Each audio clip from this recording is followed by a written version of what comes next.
الواشنطن بوست الأمريكية قالت إن شيخا يمنيا فائق الثراء التقى بمسؤول أمريكي رفيع المستوى في السفارة الأمريكية في صنعاء عام 2009 وكشف عن خطة سرية لخلع الرئيس صالح من منصبه. وتنقل الصحيفة عن مصدر دبلوماسي أمريكي قوله إن حميد الأحمر وهو زعيم معارض ورجل أعمال بارز تعهد بإطلاق شرارة الثورة منذ عامين إذا لم يضمن صالح إجراء انتخابات برلمانية عادلة ونزيهة عام 2011.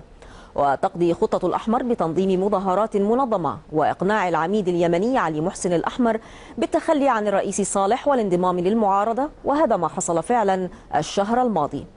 بعد 4 أشهر من هذا اللقاء صرح أحد أقرباء الرئيس صالح وعضو في حزبه لمسؤول أمريكي أنه يتعاون مع الشيخ حميد الأحمر لتنظيم مظاهرات حاشدة، ملمحا إلى أن لديه وسائل أخرى إذا لم تؤتي المظاهرات ثمارها.